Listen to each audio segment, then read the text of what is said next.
Hey guys, welcome back to my channel. So Trisha Paytas posted a new video back from their 5-day hiatus from YouTube, but to be honest, I personally was just like so lazy to watch it because it's like an hour-long video. So I figured, hey, if I don't feel like watching it, there are probably other people who feel the same but also want to kind of know the tea, if that makes sense. So I thought I'd make a summary of the video. However, the last time I summarized a Trisha Paytas video, they copyright striked my channel 40 times in a row, so I got to be kind of real careful with this one.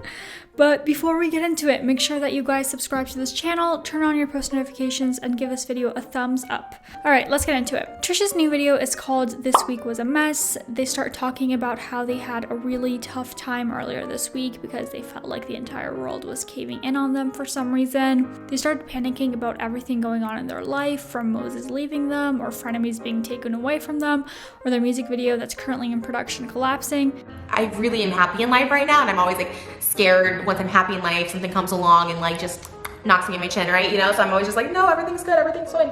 Trisha says that their brain goes into a state of alternate reality whenever they feel extremely threatened by someone, and they never stated any names, but I think it can be inferred that they're talking about Gabbie Hanna because earlier this week, Trisha tweeted, "I was willing to forgive disclosing information about my sexual health to my partner, which she had zero knowledge of and was incorrect, but triggering my schizophrenia while it was a fresh diagnosis was beyond forgivable. I tried to move past it so many times and she kept pushing. It's proven she creates false narratives, and someone with a sound mind would find this troubling. So imagine how someone currently struggling, trying to keep intrusive thoughts at bay, is triggered. I've been very nice / very respectful about the podcast and about all of this stuff. I don't wish her any ill will. She was super kind in person. I understood her more as someone who's been hurt a lot in her past, but I can't put myself in a position of someone twisting reality." If you're not completely up to date with everything going on with Gabbie Hanna, I've made several videos on it, so make sure to check those out. But basically, Gabbie came out on her Patreon saying that she was trolling this entire time, and people are now furious because like, what the f***, that doesn't excuse you literally causing damage to other people's mental health, you know? On my last video on her, someone commented, "Imagine triggering someone to hallucinate voices that tell them to kill themselves to the point where they're begging you to stop, and then you go, it's just a prank. Imagine being that insane." And someone else commented, "None of the things Gabbie has done or said are in any way defendable by mental illness, and even less defensible by calling whatever is going on trolling. None of what she is doing is acceptable. She has psychologically harmed at least one person, but I wouldn't be surprised if it hasn't hurt more. I'm no Trisha stan, however, I have seen their pleas for Gabbie to stop. The whole thing was heartbreaking to watch. I just hope they're okay and are taking care of their mental health." Back to the video, Trisha talks about how that relates to their recent diagnosis with schizophrenia and also having this feeling of being judged by the friends and family, which they do realize that it's kind of like an unwarranted concern because they've been so supportive of her throughout this entire process. They go into more detail about the intrusive thoughts and voices that they've been hearing lately as a result of certain triggers, which they don't feel comfortable sharing online because people tend to try to use them against them at some point. Trisha also touches on their gender pronouns. They talk about how although they do not identify with any gender, they don't expect others to just know their pronouns or even be able to change really quickly to use their correct pronouns. They do get a little bit triggered sometimes when people use she, her pronouns, but it's also really hard for them to explain to their friends and family, so they're not 100% adamant on correcting everyone at this moment in time. I present really feminine, right? So I don't blame people when they call me she, her. It does not offend me. I like they, them. I love that the whole internet, this new, I said this before, like this new wave of people can really like understand and grasp it and get it, but there's still a whole wave of people who can't. So when people do use they, them pronouns, it just means a lot to them.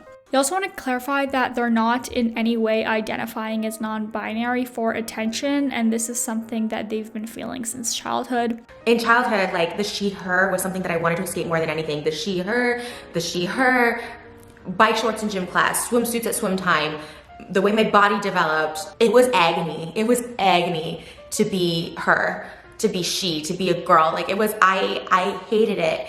They get emotional talking about their childhood and how they've always wanted to escape this girly feminine side of them. Sorry. And at some point, people would make fun of them and call them a man at school. I realized like that felt better to me. Like they left me alone. I was fine with that. I was happy with that bullying, I guess. Trisha said that they like playing characters and dressing up, but that's really just the extent of it. And when Trisha first met Moses, they thought that his obsession with water was ridiculous, but now they completely understand. Moses himself actually posted a TikTok of her saying this, saying, "My heart just melted. I'm so happy to hear this." Like, honestly, when I first met Moses, I really thought him and his idea of water and obsession with water was so dumb. I was like, you're weird. I didn't think it was dumb. Oh, I didn't think it was dumb. But then I went to like, okay, I love him, so I'm just gonna be like, you know what, I'm glad he has a passion, okay. I really go along with his, the idea that we're all water, we're all just fluid beings. Doesn't that blow your mind? It blows my mind that I was like, wait, he's been saying we're all water, we're all fluid beings for so long. His name when I met him on Instagram was Clear Being. That's literally me. I'm literally just fluid. And Moses like accepts it and understands everything, including my gender. So when he did that thing about when he loves me, I hate all men, and I was just like, God, he gets it. He gets it so much. And side note, Gabbie Hanna liked this tweet about Trisha's pronouns saying, "How is Gabbie getting shredded for not keeping up with someone's pronouns when that person doesn't even stay consistent with them? People are really sliding with, I thought I'm not really talented, so maybe I just need to offend as many people as possible to get money." Then Trisha moves on to talk about how the past 24 hours leading up to the time that they filmed the video were very scary for them, starting with a fire near their area, which led them to having to evacuate.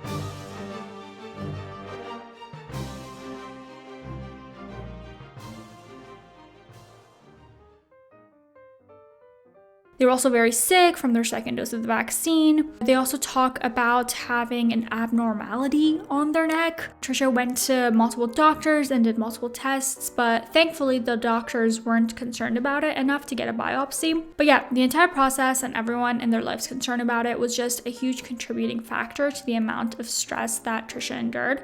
They did have an abnormal EKG test, and that's why they drastically reduced the amount of fast food that they're consuming recently. And the reason why they don't like talking about health issues to other people, and especially on the internet, is that when all these people give a myriad of conflicting opinions, they get even more overwhelmed and stressed out. It's just a lot because I'm already stressing about my own health, so then to have other people stress about it, it's just something that's been weighing so heavy on me. So once I heard and then my mom and sister too have been like bringing it up, and then I have to hear it now and this, and then all the comments, I was just like And then Trisha moves on to talk about their new medication, which they also don't really want to talk about because of their stance on taking medications for mental illness. They're being very closely monitored, and it's a really small dose. And then they move on to talk about their new merch and upcoming collabs for a bit. And then Trisha ends off the video acknowledging the fact that they've always been very insensitive towards mental health issues in the past, but they've grown so much since then. And I'm not talking about trans disassociating, because honestly those were things that I actually had really issues with. I just didn't I didn't convey myself right. I still stand by, those weren't meant to harm or offend, and if I can see how they did, and now that's why I'm so careful with my verbiage, and I'm like really thankful that people pointed that out because I understood now